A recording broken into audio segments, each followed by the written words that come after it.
Hello everyone. Welcome to this course on gender sensitization.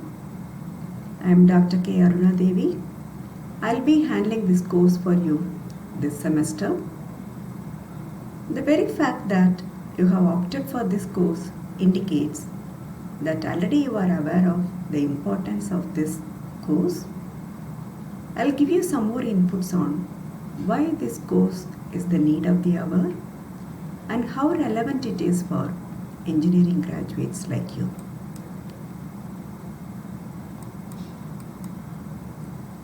If you flick through the pages of newspaper every day, you find so many things happening around the world which indicate to us that there is discrimination, harassment and violence happening all over the world. We cannot just turn a deaf ear and say that these things don't concern me. We are very much aware of all these things and we have to be conscious of what is going on around us. This course will help you to sensitize yourself for that.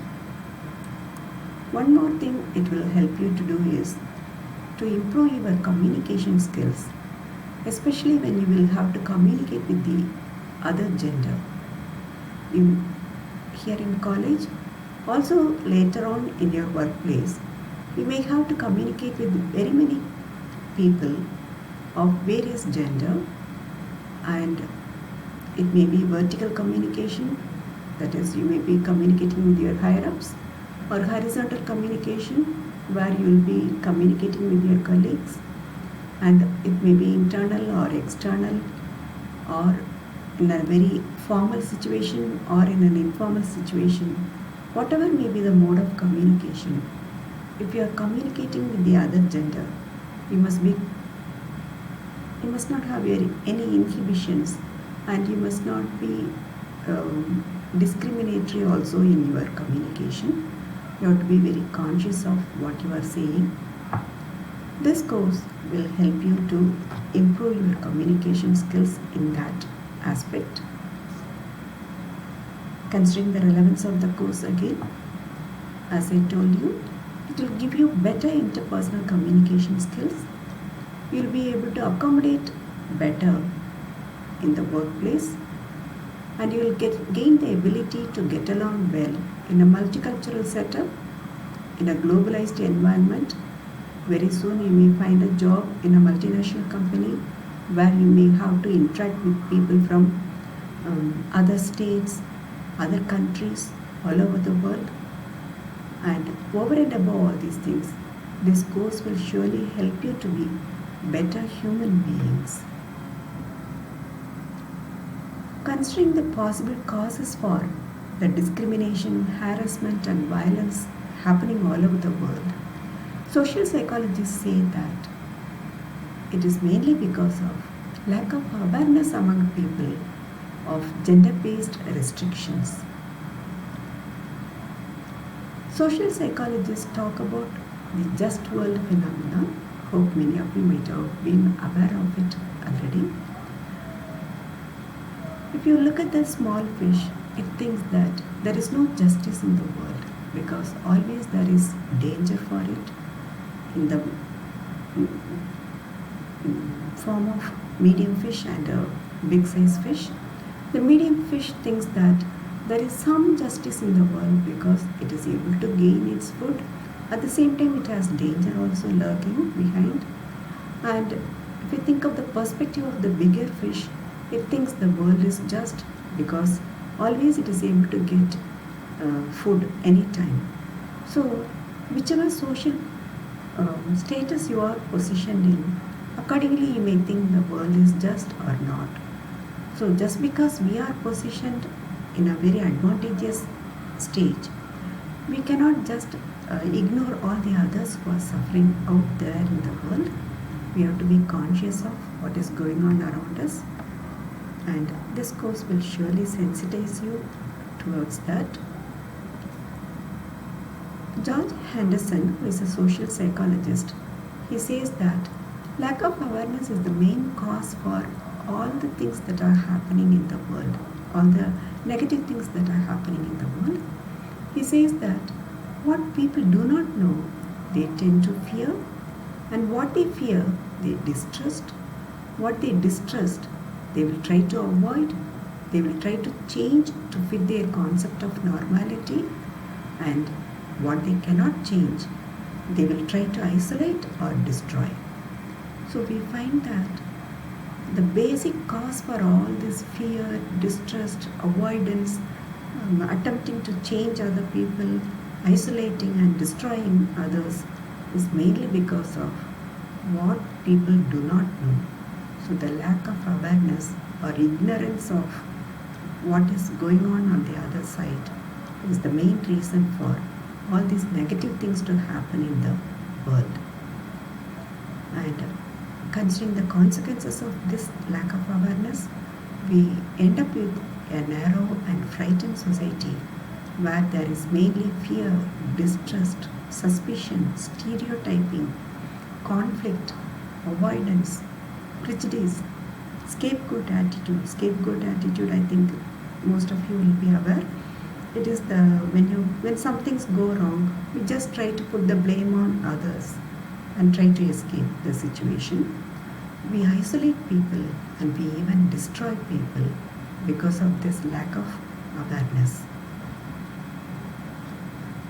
Social psychologists have been analyzing the root cause for this kind of discrimination. Andrew Greeley has written one book, and he has given the title to his book like this: Why Can't They Be Like Us?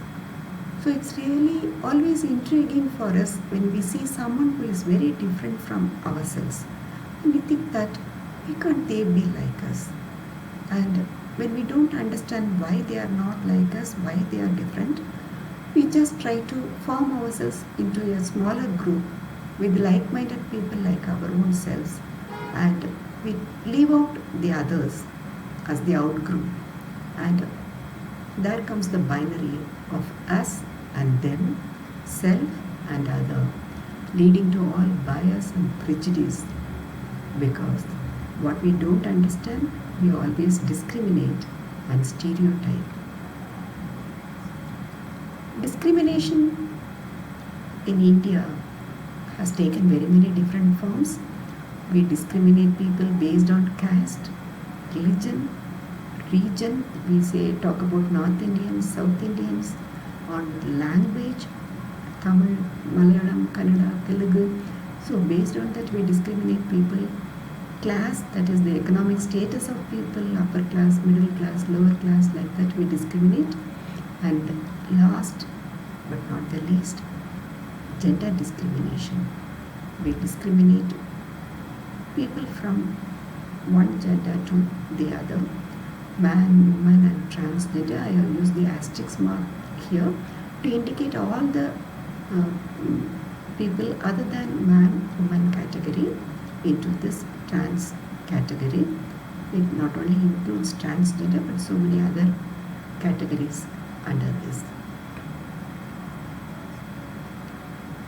Thinking of the gender-based restrictions. Gender discrimination is mainly due to these gender-based restrictions. We talk about the toxic masculinity. As you are all aware, ours is a patriarchal society, and the male dominance is very harmful, and the physical prowess that is being exhibited is very damaging. And self-diminishing femininity. The women, they accept and allow the powerlessness. They accept that they are powerless. They accept that they are the weaker sex. And they allow the males to dominate, and they feel that they are inferior. And we have so many restrictions with regard to sexual orientation also. We believe heterosexual is the normal, whereas all the other things like homosexual, asexual, bisexual and all those things are abnormal ones. And gender identities, we think man, woman is the only binary that exists. All the others are something not normal. And when these things combine with various intersections with caste, class, religion and ethnicity, then the problem becomes all the more complicated and very violent. So, variety we know is the spice of life. In the world, there are so many varieties of animals, and even if you take up one category, the dogs, you can see here that there are so many varieties of dogs. And would you like to homogenize and make them into one category or one model or one breed? Is it desirable or is it possible? Everything has its own unique quality, and we have to accept that, and we have to understand that to live a better life. You see the variety of fruits here. They have different shapes, different colors, taste, smell. Everything is very size. Everywhere, in every aspect, it is very different. And we can either make a fruit salad out of it, where it retains its individual color, flavor, taste, and everything. Otherwise, we can mix up everything and make a puree out of it. It's up to us. Where the individuality is lost and the taste, distinct flavor and color, everything is gone. The same way, we have so many human beings in this world. Diversity is the norm, and when there are so many diverse people, most of them we don't understand why they are like that, why they behave in a particular manner, how they are living their lives. Many things we do not know, and we have to try to understand the other people. Instead, we cannot just try to homogenize them and bring them under one umbrella. In America, America, as you all know, is a nation where Native Americans are very few in number. Most of them are immigrants from other continents, those who came to America. And at one point of time, they believed that they should have a mixture of all the cultures and create some new blended American culture to survive together.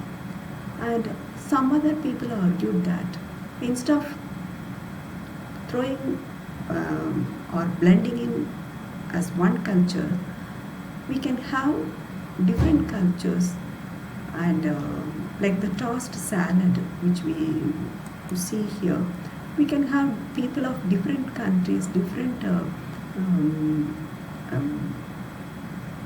what to say, different countries living together, and they can retain their distinct qualities, like Asian Americans, African Americans, and Chinese Americans. They can retain their distinct qualities and still they can live together. That's what people thought.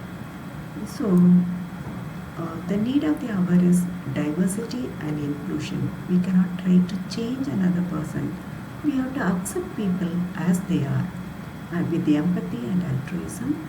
There is no need to eliminate diversity, but we can integrate diversity into some form of unity so that we can create a richer and fuller human society.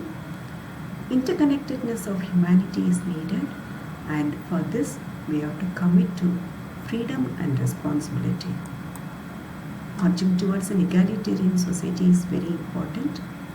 It's a society that believes in the principle all people are equal and all deserve equal rights and opportunities. We will see in the next session how it determines our personality. Thank you.